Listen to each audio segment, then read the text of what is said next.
I believe in high goals. I believe in big dreams.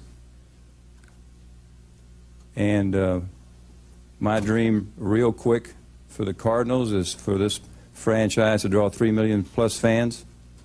Because if you think about why 3 million people would be excited about coming to watch our games, it would have to be because we were a competitive winning ball club. And I want us, as early as possible, to get to September 1st with a chance to win.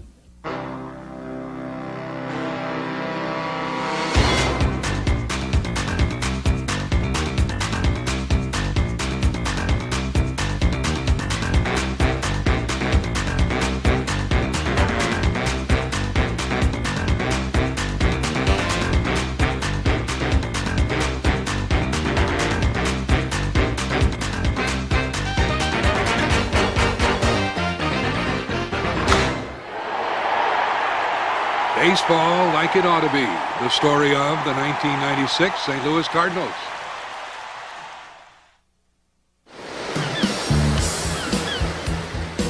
When spring training opened, the Cardinals had more optimism than usual. The franchise had new life. And Tony La Russa felt confident that the organization had made the right moves to make them a competitive ball club. We've got a good club of guys that I think are excited about our chance to win.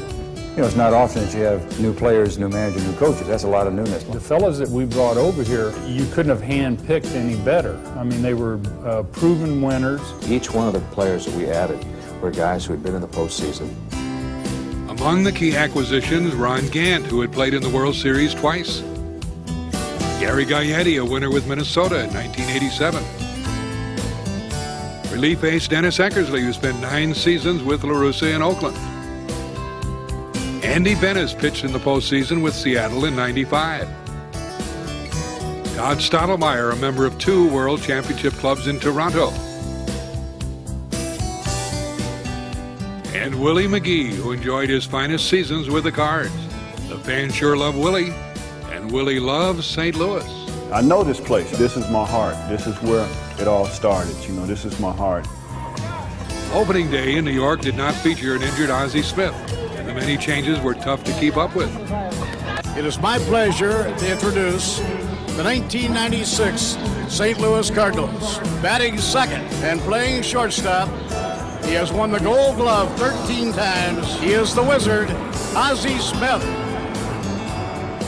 The veteran roster sparked confidence in skipper La Russa, but the many changes had left some folks quite skeptical. There's a lot of skepticism. This was the storied St. Louis Cardinals, and it had been a long, long while since an outsider had come in to revamp everything. I think early on, because we had 3 or 4 veterans with a lot of experience, people thought we had an old club. If you look at our team, we really got a nice mix. We got some guys like John Mabry, you know, Royce Clayton early in their career. We got some guys right in the middle like Langford and Gant. We got some young pitchers in the middle of their careers like Andy Benes and Stottlemyre. And then you've got young pitchers like Alan Benes and T.J. Matthews, you know. So we really have a well-balanced club.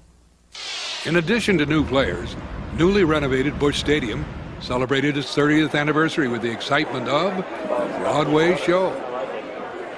Baseball is back. It's alive and well in St. Louis.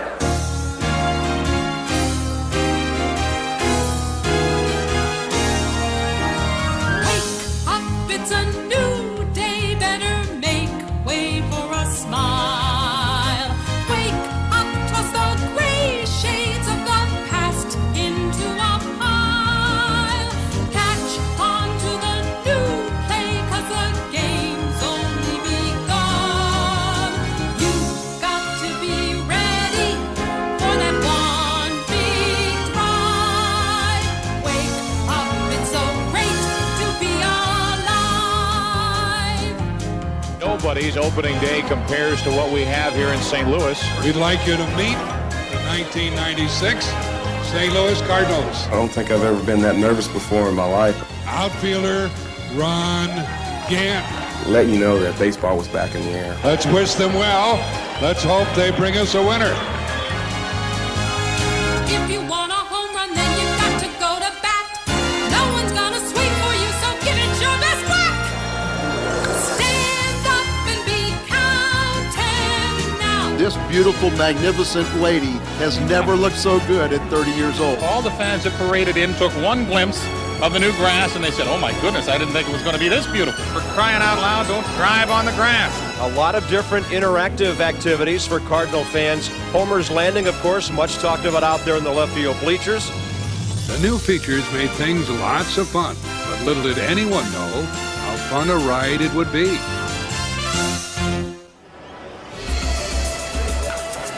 When the team visited San Diego in early May, they were hopeful of breaking an old jinx. You see, the Redbirds had lost 15 straight in San Diego. Now, how about this losing streak? It's got to end sometime this weekend. Well, there's no way to explain it, and now with so many changes in the ball club, we have to believe it's going to come to a halt. What's going to make it come to a halt is good pitching. Donovan Osborne's got that 1-2-3 look on his face. Tidy defense. Tom Pagnozzi, a tremendous job of blocking the plate out. And timely hitting. Al, I'll say one thing about the Cardinal attack tonight. It has been opportunistic. Nobody knew what the future would hold in San Diego, but Dennis Eckersley and his teammates were just happy to end the jinx. Double play ball. And the Cardinals win it here in San Diego. And the 15-game losing streak to the Padres here is history. Yeah.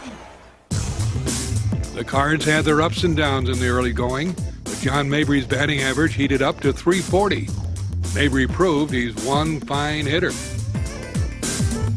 To come into the league like he did last year and hit 300, I mean, that's real hard to do. And then people might say, well, you had to have had a hole or two, they just didn't discover it, so they'll figure it out this year, and he's hitting 300 again. Try to make good contact every time up. Gap-to-gap power with absolutely no speed. He hits a long one to right center. The ball one-hops the wall. 3 runs will score. And Mabry is 4 for 4 again. But I think one of the keys to him, he's a real hungry hitter. He's like a Tony Gwynn, a Wade Boggs.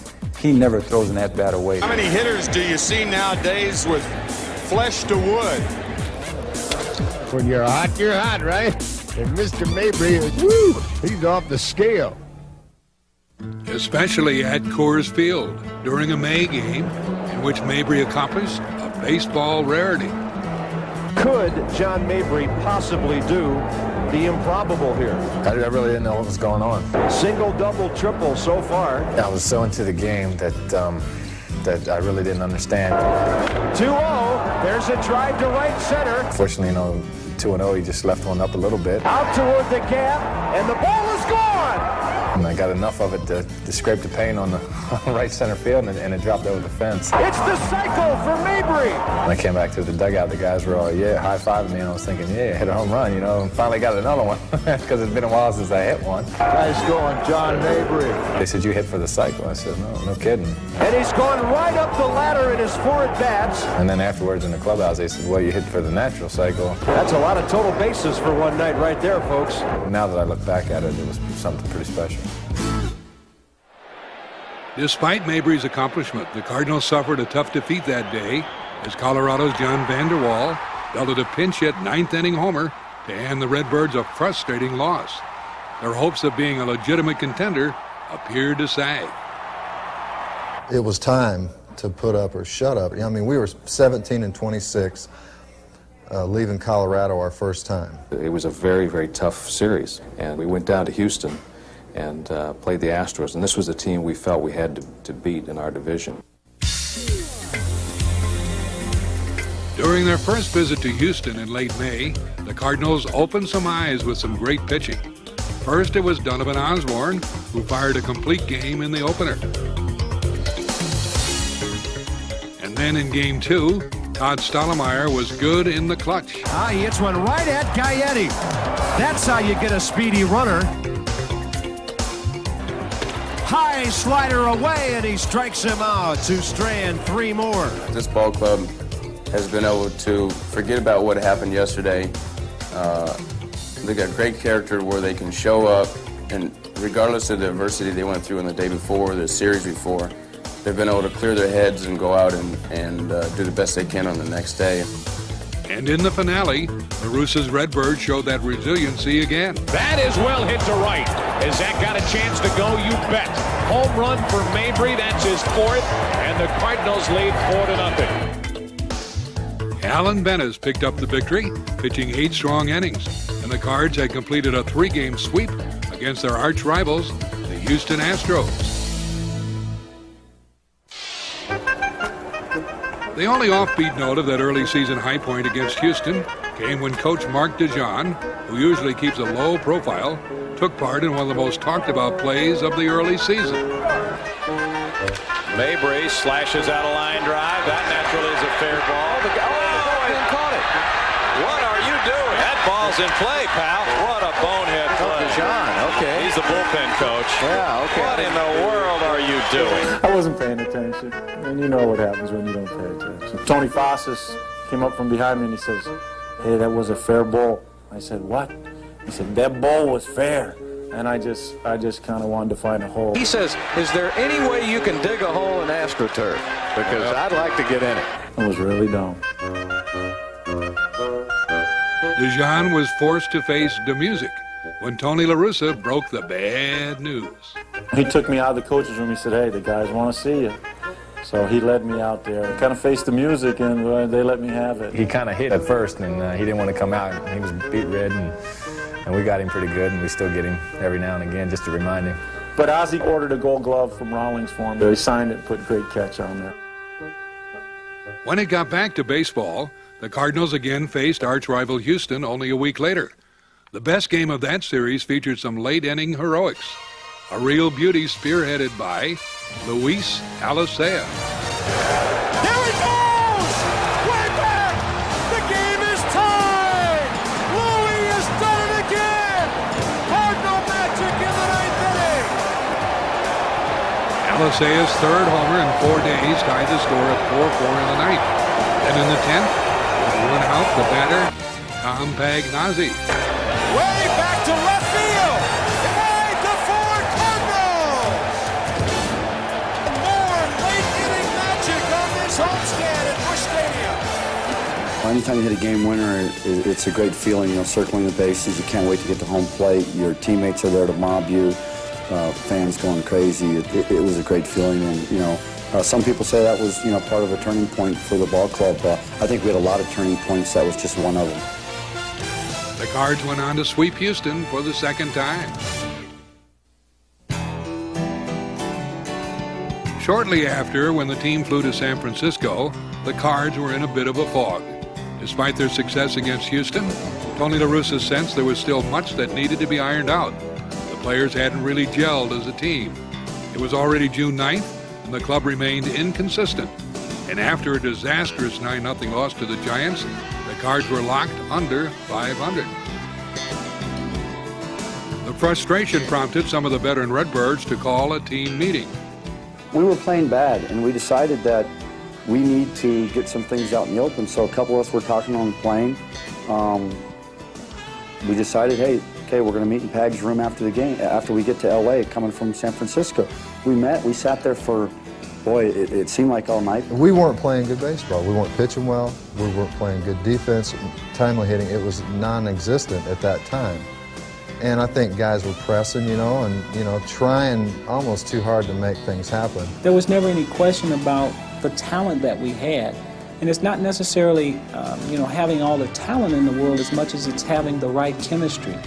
And I think at that time we figured that we had the right chemistry. Now it was time to put it all in the same mix and stir it up and start doing the things that we were capable of doing. And I think that's what happened. A newly found unity emerged from the meeting, and the team began to gel. The players seemed to come together at just the right time. A lot of times you have a couple of new players, or maybe a half dozen, and you have to worry about clicking. But one of the key things I was taught, even when you have the same guys every year, you got to gel that year. Gelling has a lot to do with playing hard and caring about each other. But one of the beauties of baseball, there's a couple of big months ahead of us, and it's always what you do, it's not what you did. One of the players who really hit his stride during June was Brian Jordan. Brian heated things up from the cleanup spot. Tell you, BJ's having a great time here in the hot weather. He has been unbelievable with runners in scoring position. Who has 20 RBIs in his last 10 games. He just adds to his 400-plus average with runners in scoring position. He's come up with more big hits than anyone else on this Cardinal club of late. He's had a 6 RBI day and a 3-hit day. Here's a guy who's taken off since being inserted in the cleanup role. Into left center field. At the track, at the wall, grand slam, short. I never thought I'd be hitting number 4, for the Cardinals. I can honestly say I'm still learning this game, and I feel like I'm still 2 years away from my potential. I have a long way to go, but one day I'll conquer this game.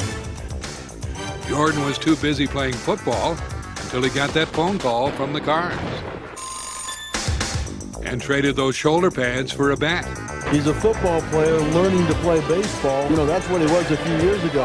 Now he's a baseball player, period. He's really stepped his game up. From 2 years ago to now, he's a totally different type of player, where a guy who just was out there playing just on natural strength to a guy who understands the game now. He's really developed into being a superstar player, and I think he's going to, in my view, I think he's going to do nothing but get better. Brian's a great athlete. He loves to succeed. He works very hard. I feel that he's going to be successful. Brian possesses that unique combination of power and speed. He is so fast that when he's running to first base, I almost expect to look up and see him breaking the tape. Jordan hit an incredible 400 with runners in scoring position, helping the Cardinals offense take off. Yet as a young player was coming into his own, a St. Louis Cardinals legend decided to call it quits. Short and to the point. As I complete my final season as an active player, I would like nothing better for all of us than to be a part of one more World Championship team. I just want to thank everyone who has helped the Cardinals and me during the last 15 years. Thank you. The heartfelt goodbyes were many. After announcing his decision to retire, Smith was selected to the All-Star squad. And prior to the Midsummer's Classic in Philadelphia, well-wishers flocked to the Wizard like a ground ball into his mitt. Grandpa, you finally leaving. I know, man, I know. But I'm about 30 years behind you, man. You ain't no fun. Yes, I am, man. Yes, I am. But hey, best of luck to you, babe. And, I took your advice. I didn't hit you no balls. Yeah, you're right. You sure did. You sure did. Hey, Dirk. How you doing, Dirk? An especially touching moment came when Ozzie stepped to the plate to bat in his 15th and final All-Star game. The big crowd at Veterans Stadium gave Smith a standing ovation, as did the All-Stars. Pretty good right there. Woo! Chilled.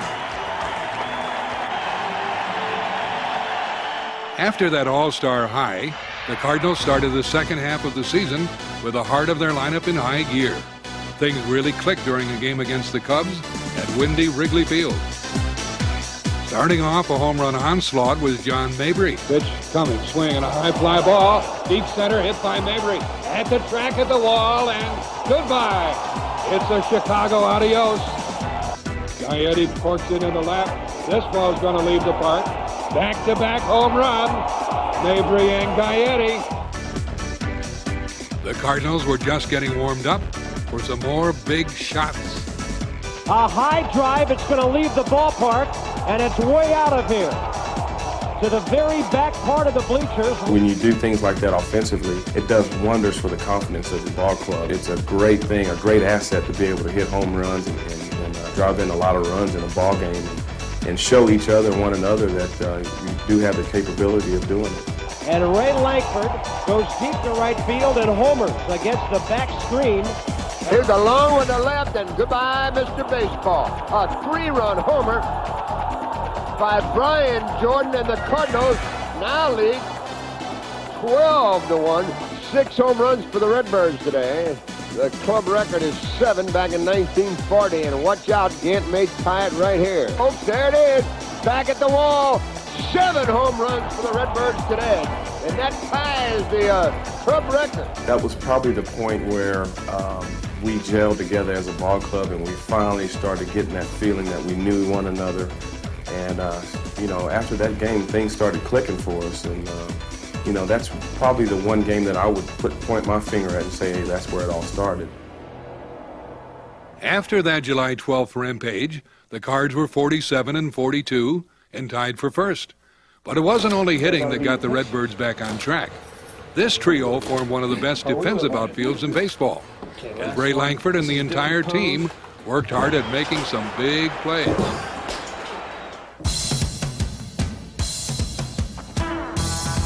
Here comes Gant. Pagnozzi's throw right on the base. Ray Langford with a diving catch at center.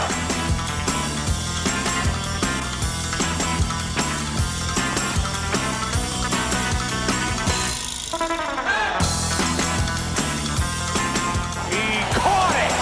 Brian Jordan at the wall.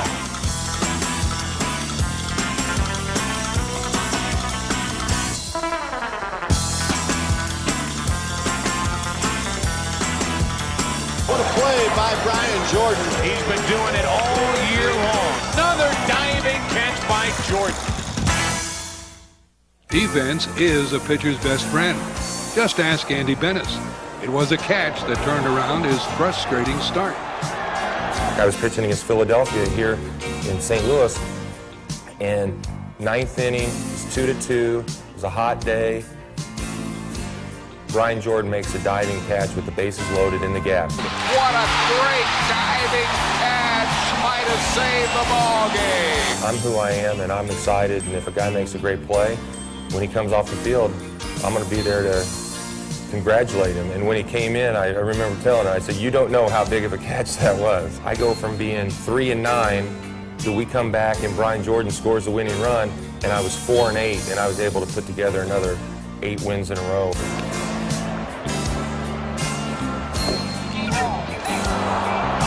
People sit there and say, pick out his best game. Well, he had 15 of them. I went through a streak of about 10 to 15 starts where we were scoring 7 or 8 runs. Every game I went out, we'd score 7 or 8. Well, I was giving up 0, 1, or 2, and so obviously I was getting some wins. It wasn't only Andy chalking up the W's. Younger brother Alan was also making his mark. The duo thrived in their first full season in the same rotation. Alan and I are 4.5 years apart, so we've never had an opportunity to be on the same team. For brothers to be able to play at this level is one thing, but to be on the same team is really special. And to have your brother sit next to you on the bench or pulling for you, you know you always have somebody there that that's going to be there for you. With, big brother there, it's like, I wanted to show him that I belonged here. They say that if you like Andy Bennis's slider, you'll love Alan's slider. Maybe even better than that of his brother. Well, I think we're a lot alike. I mean, we both fastball pitchers, hard slider and changeup. The Bennis boys nurtured their love of sports from early childhood. In our family, our free time was always sports. We just all loved playing, and I'm very, very thankful that our parents were supportive, that, we were involved in athletics, and they supported us 100%. Come on, Andy! And as you would expect, they still lend plenty of vocal support when Mom and Pop Bennis come out to Busch.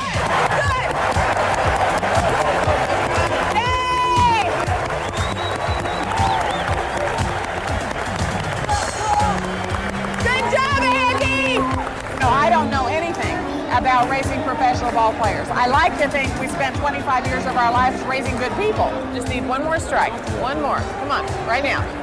How many million times do you suppose we have said one more strike? One more strike.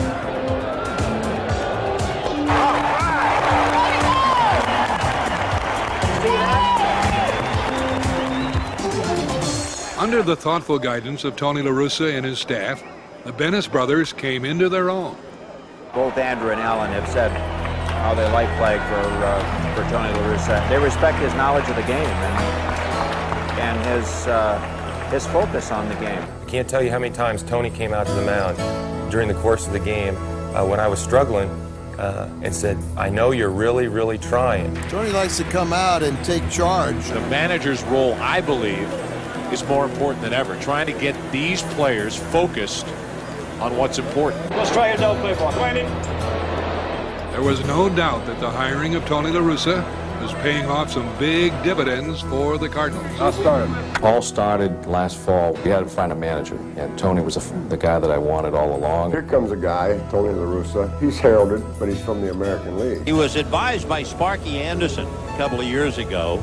Before you hang it up, you must manage in the National League. And as Tony said, I did everything else Sparky told me to do, so here I am. This guy loves a challenge more than anything, and I think that's why he's here. He saw a chance for him to be challenged like he's never been challenged before. The one constant that struck most everybody around the Cardinals was La Russa's unwavering concentration on the task at hand. His intensity, day in, day out. You know, I've never played for a manager like him. He's push, push, push. He tried to get everybody on that same page. Go, let's go, let's go. I mean, you feel him, you know he's there. You know he's there all the time. And, you know, Tony pushes it. Tony's gonna fertilize it every day. You know, he's gonna make it grow quick. Tony is one of those guys that, as a manager, he's right on that line between insanity and being a genius. Is this La Russa out of his mind? To appreciate Tony, you have to see him over a course of 6 months. Players will respond to people they respect. They see that he wears the birds on the bat with a lot of respect.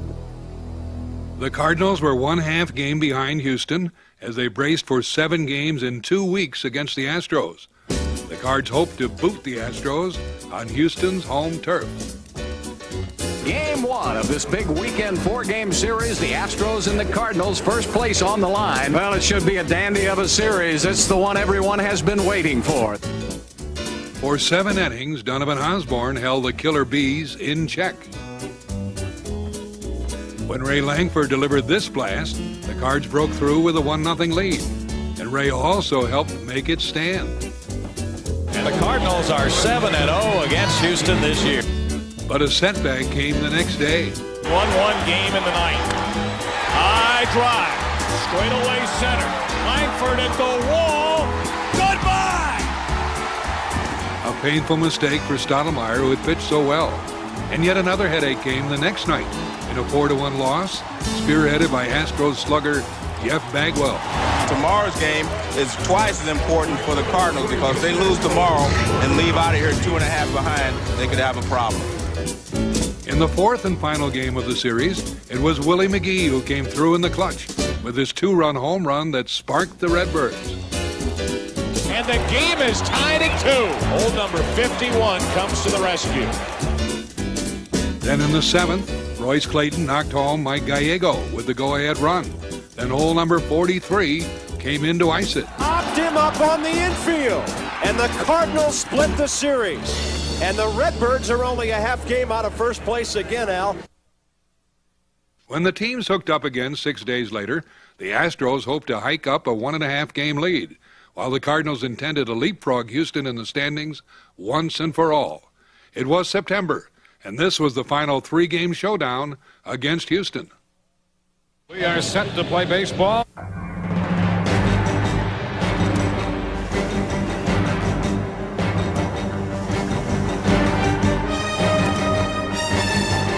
The intensity was thick, and the Cardinals' dominance clear-cut.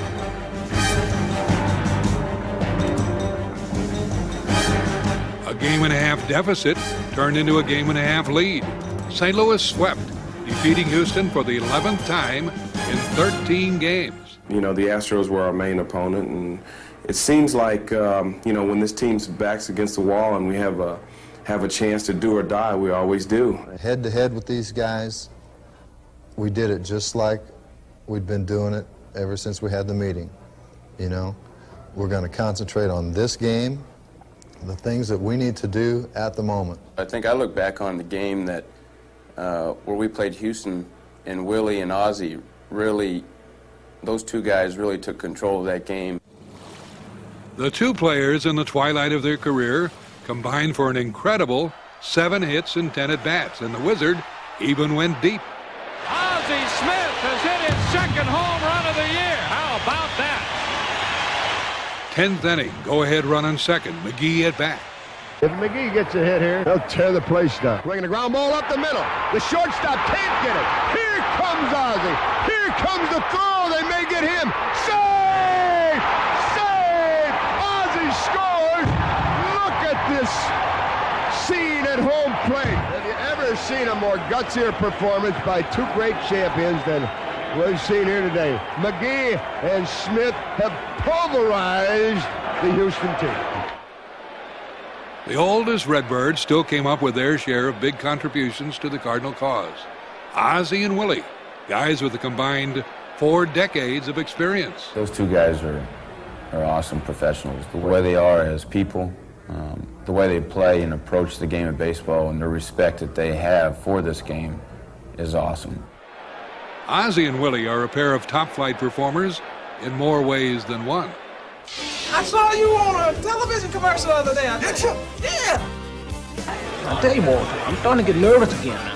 Just like I did in the 80s, boy. These boys make me very nervous, these youngsters out here. Henry, take it easy, Henry. Well, you know, I get excited about my baseball now. I know that's right, but I tell you, I've been watching them boys out there, and I agree with you. You know, I'm starting to feel a little heart flutter, too. That blood is pumping. These pennant races, boy, they get exciting, and I tell you what, they're at it again. It was kind of ad-lib, you know. I mean, once, you know, we had like a script, but for, you know, maybe 5 or 6 words to start it off, but then after that, it's just flowing. You know, 2 old men sitting in the barbershop talking about the good old days, and I guess it worked. We had 15 guys in that clubhouse for 2 hours after the game watching it. I mean, it was hilarious, the outtakes of it. Playoffs, it was the playoffs. Yeah, 1985, that's right. And that boy was playing the Dodgers. That's right. No, we wasn't playing the Dodgers. No, yeah, they were playing the Dodgers. You wasn't playing, Walter. Actually, the first time I watched them, I didn't even realize it was them. I'm still not sure which one's Henry, which one's Harry, which one's Willie, or who's what. And I told Willie when we did it, I said, you know, I don't think people will know. If you don't say or you don't put underneath, people would not know that was the two of us doing that. They have to actually look back and to see who it really is. First of all, they couldn't believe I did something like that, so they were stunned. You know, it's like, is that Willie? Because, you know, Willie McGee is such a shy guy, you know, so for him to do a commercial like that, it's like, you know, somebody must have been pulling teeth to get him to do it. I think it really shocked a lot of people. Walter, how many times I got to tell you, the boy's name was the Wizard. Yeah, that boy the Wizard. I tell you, I seen that boy one day. Walter, his name was the Wizard. If I have to tell you again, don't make me hit you. It was a big day when Ozzie met Walter McGee. They put the camera on me, and I actually got to meet him. He wasn't on camera, but I got to meet Walter. Well, golly, man, I've been wanting to meet you a long time, too, Walter. I can tell all my 18 grandchildren, boy, that I met Ozzie Smith. What do they call you, the Gizzard? Maybe we can get a Tony Award for comedic creativity, I guess. It was time for the old Redbirds to get back to the more serious business of clinching a pennant in September.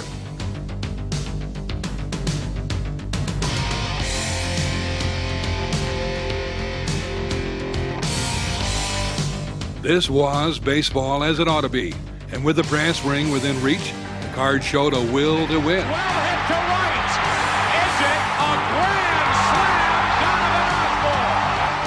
Runners are going. The bunt is beautiful.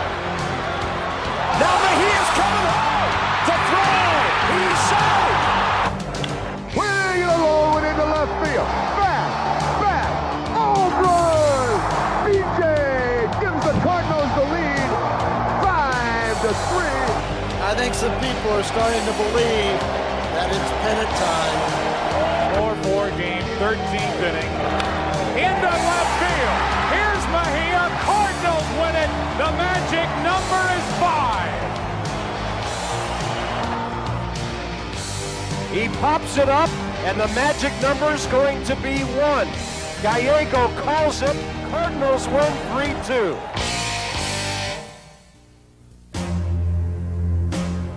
The Cards arrived in Pittsburgh on September 24th with a chance to clinch. The Pirates took a 1-0 lead, but the Redbirds hung tough. In the 5th, Brian Jordan made another diving grab. And then in the 7th... 2-1 to Gaetti. Long drive in a deep left center field. Track, wall, tied 1-1. And there's only the 3rd hit of the night. It belongs to Gaetti, and it's a game-tying home run in the 7th. Base hit right field. Cardinals lead around 3rd. McGee, and he will be out at the plate. Then in the 8th, Brian Jordan's blast launched a 3-run outburst, and the Cards added 2 more in the 9th to give them a 7-1 lead. It was time for a celebration. Liriano hits it down the line and right, into the corner. Jordan is there. He has it, and the Cardinals wrap it up. Get ready, St. Louis. Postseason baseball is coming back to St. Louis for the first time since 1987. The Cardinals and Tony La Russa are headed to the postseason in '96. Well, it's a great feeling, with the new regime, everybody, a lot of new players, and trying to battle through a lot of things, and it's very rewarding. But, this is just the first stop. Feels good. I mean, I'm just happy we did it today and didn't have to wait any longer. I mean, it's been a very exciting time, a very, I guess you could say, impressive time because, everyone was starting to feel a little pressure because we had to do it, and I'm just happy we did it today. Right now it's a joyous time for everybody because, these guys have worked hard to get to this point, and I'm happy to be a part of it.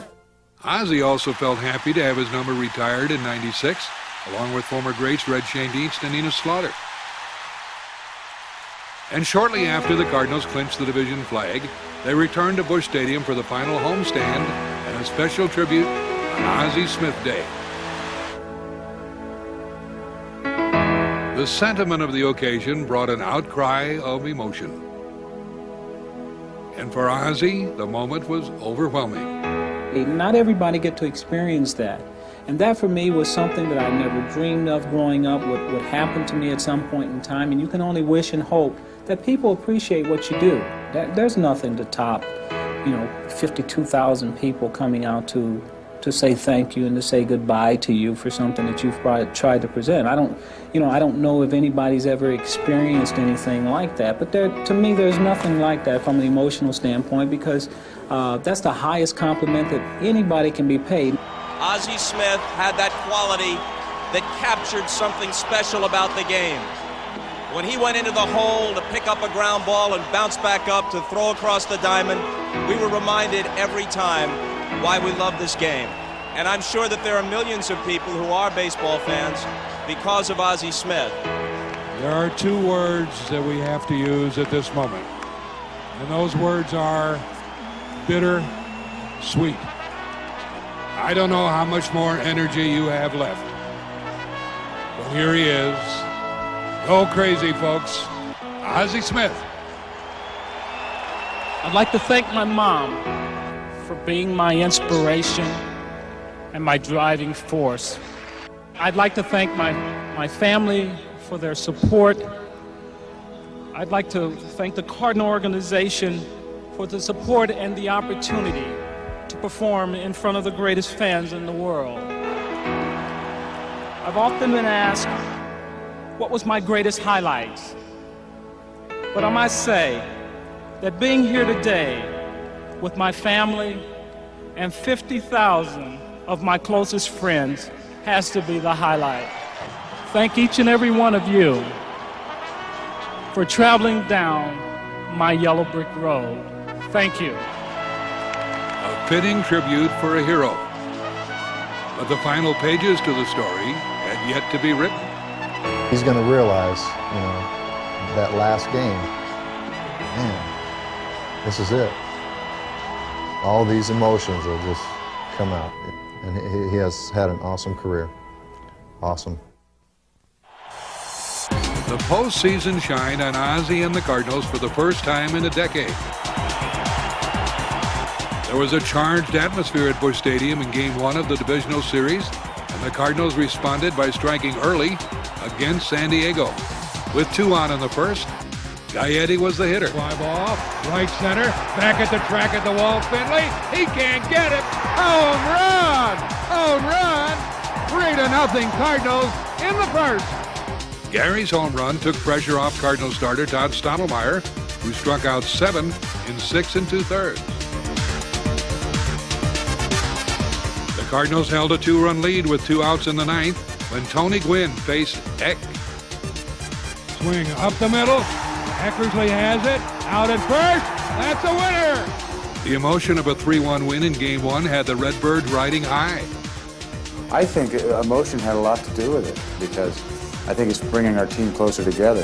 I think that's exactly what we needed, is to have that feeling of getting excited and bringing us close together. There was also much to get excited about in Game 2 when Andy Bennett struck out 9 Padres in 7 innings. I started off really well. That's probably the best 5 innings that I've thrown all year. With the exception of one pitch, I was pretty much pinpoint with anything I threw up there. So that was a type of game that maybe you don't have very often, and it was nice to have it in a playoff game. In the bottom of the 8th, with the score tied at 4, the Cardinals had 2 runners in scoring position. The batter, Tom Pagnazzi. Swing and a line drive off his glove. Jordan scores as Pags is out at first. It's 5-4. The Redbirds on top. It proved to be the gamer, and the Padres proved to be in dire straits as the best-of-5 series moved back to San Diego for Game 3. Things appeared bleak at the end of 5 as the Cardinals trailed 4-1. Then in the 6th, Andy Ashby delivered to Ron Gant. Swing and a long home run. That digs into the lead. Way back into left center off the bat of Gant. And makes it 4-2 and gives a little life to the Redbirds. The Cards scored twice more in the 6th to tie it, then took a 5-4 lead in the 7th. But in the 8th, Ken Caminiti launched a home run to make it 5-5. Then with the Padres' go-ahead run on second, T.J. Matthews pitched to Jody Reed. Swing and a line drive into right. Jordan does! It makes a sensational catch. What a play by Brian Jordan. When the ball was hit, I knew that Brian was going to catch the ball because he's been doing it all year long. A lot of times when the ball's hit, I can tell if he's going to catch it or not, and most of the time he does. And that one definitely, I was already running to the dugout when that ball was hit. Then in the 9th, Jordan the batter. Jordan waits. He could deliver a telling blow. Swinging a long one to the left. Might leave the park. It's at the track, at the wall. Home run for Jordan. He's done it all year, and he did it again. What a comeback for the Cardinals. Now with a 7-5 lead, they turn the ball over to Dennis Eckersley. He faced Steve Finley with 2 outs in the 9th. Line drive to center. There's Langford. Atlanta, here we come. That's a winner for the Cardinals, 7-5. The Redbirds are winners, and we're going to Georgia. It was time for a little celebration. A celebration well earned for a team that baffled all the experts, except for the ones wearing Cardinal uniforms. This is Dimitri Young, rookie phenom. Dimitri, tell me how that champagne tastes for the first time. Coming up here and kind of backdooring a penny here. Well, it tastes real good, but it's even better when I get to do something like this. Yeah! How you, Roy?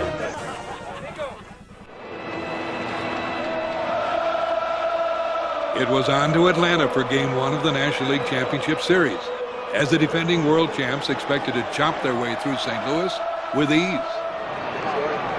24-game winner John Smoltz held the Cardinals to 2 runs through 8.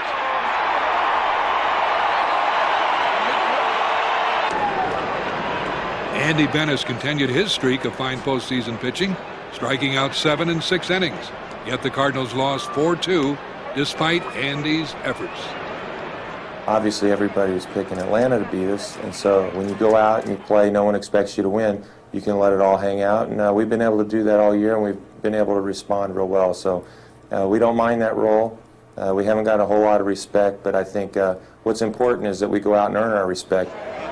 Perhaps Gary Gaetti earned a bit of respect before the game by signing a few autographs for Braves fans. Good luck, Gary. Gaetti, I'm a freshman, but I like you.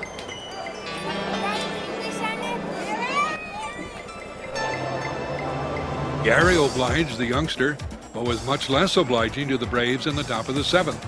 The Cards had just taken a 4-3 lead as Greg Maddux delivered with the bases packed with Redbirds.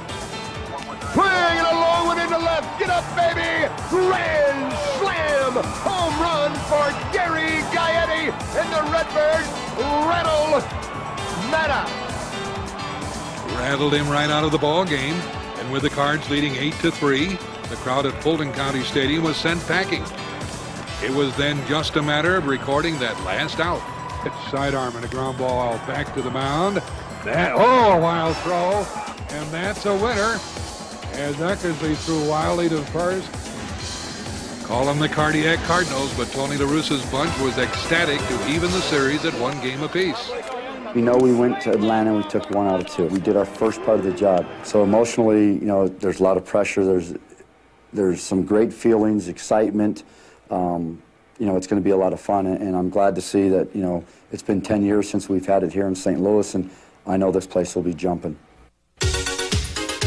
As the series moved back to St. Louis, enthusiasm reached a fever pitch. Oh, God!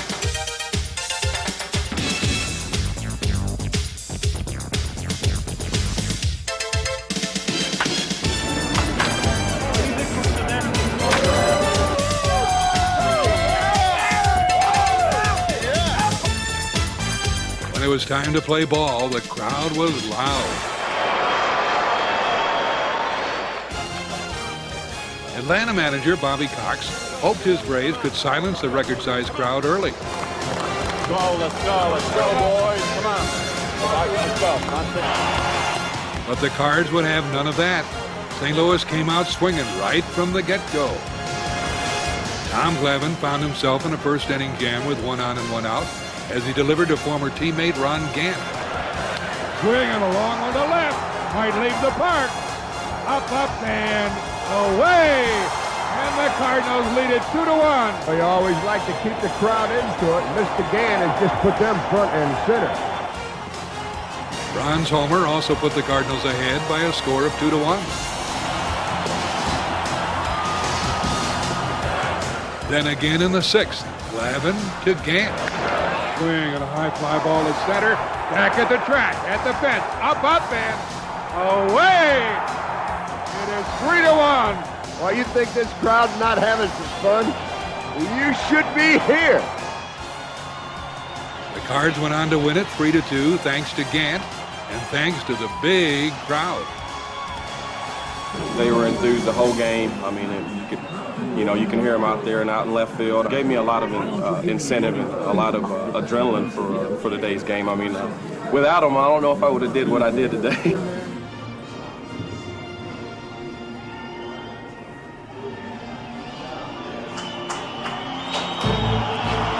With a 2-1 advantage, the intensity on Tony La Russa's face was matched only by that of the big crowd. St. Louis had set postseason attendance record. Yet Game 4 took on a different storyline. This time the Cards trailed 3-0 after 6. In the 7th, with 2 men out, Tom Pagnozzi followed a John Mabry single with a walk. That put runners on first and second, and La Russa opted for a pinch hitter. After a talk with La Russa and Ron Gant, 22-year-old Dimitri Young stepped to the plate to chop away at Atlanta Braves relief pitcher Greg McMichael. The pitch is driven to left center. This ball is deep, and this ball is off the wall. Mabry scores. Pagnozzi scores. Dimitri going for third. It's a triple. A 3-2 ball game.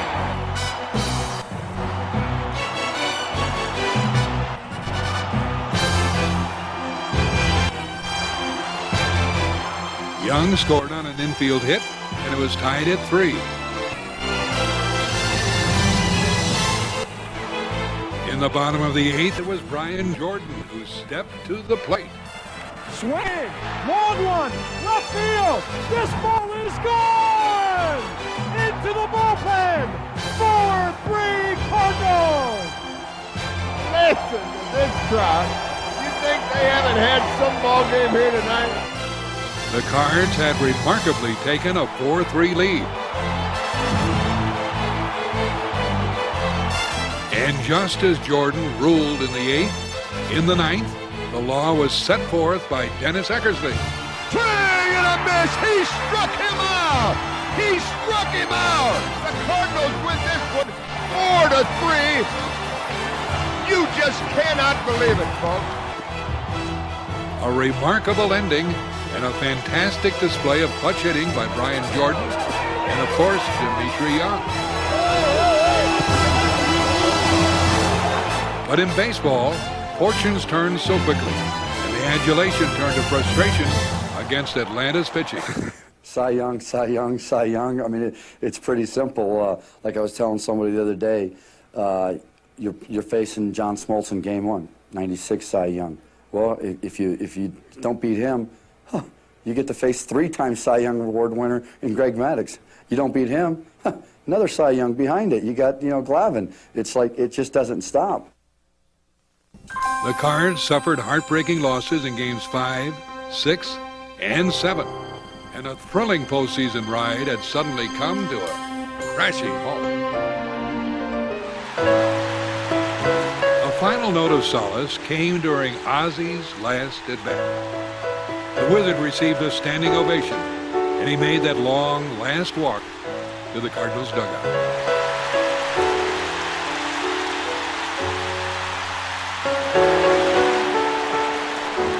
Cards had pushed the defending world champs to a 7th game, only to lose 15-0. While the Braves celebrated, the Redbirds could only lament.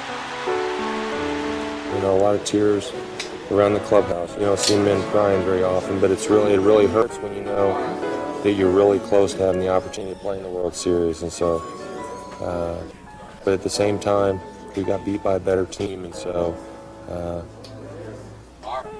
we'll be ready next year. I know what it's like to win the World Series, and I know what it's like to lose 100 games. And over 15 years, this is probably the most remarkable season that I've ever been involved with. Fans greeted the players at the airport to give a sincere word of thanks. The Redbirds were once again a team to reckon with. People will take notice of the St. Louis Cardinals. I don't think that people really took us too seriously this year, and I think we've proven to people that we have a lot of ways of winning ball games and a lot of weapons. One thing I want out of this is that the St. Louis Cardinals gain respect, and I think we've done that.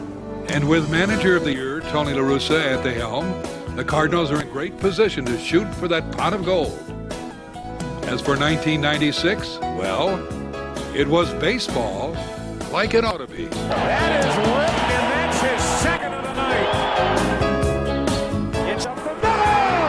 Base hit, and the Cardinals win it in 11. Cardinals came into this frame trailing 8-5, and they've scored 11. What a day. And the Cardinals are 3.5 games ahead of Houston. What a come-from-behind win. Swing and a high fly ball into left at the track. 99. Kiss me. The City Owl has fallen in love with this baseball team again.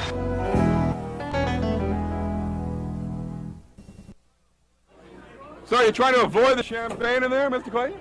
I'm trying to start the music. What about this? This is our first interview behind closed doors. Something new. Hey, you might want to get in here safer in here. Double play, double play. Good. Right. Wrong team. Wrong team. Wonderful double play. Edit that. Not good time for double play. Oh, well. I have noticed that almost every team there is either wears white or red or gray, which is rather confusing to grandmothers. Hey, come here, check this out, real quick. You guys been following us around, right? Look, what's that say? Andy, give me the jacket. The season's over, give it up. No, I'm in charge of everything. I got to outfit the guys. No, that's why they hired me. That's why they signed me. They didn't sign me to pitch, they signed me to make sure he had clothes to wear. You're the worst. You're the worst. You're the worst. Is being able to motivate your team to play every day hard and eliminate or limit limit the mistakes. Come to the ballpark here in Cincinnati and picked up the sports page and realized that you're a thief. I've lost all respect. Move your thumb. You're a thief, honestly. Was there anything particularly inspirational that anybody said? Well, I think there was a lot, but I think it's going to be left right where it was left, and that was in my hotel room in L.A. Nice try. That's okay. I'm not looking for any stuff like that. What was that old boy named? The Lizard? The Gizzard? Walter, how many times I gotta tell you? The boy's name was the Wizard. The Gizzard? What? Walter, don't make me hit you. The boy's name was the Wizard.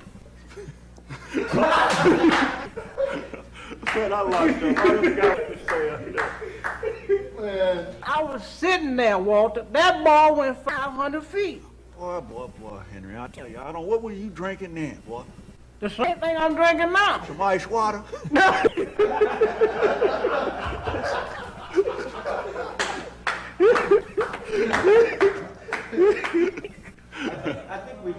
I might go out there today, man. I might go out there today and then do some hooping and hollering myself. Because you know what? They back at it again. If I can find me some help to get out there. That's good.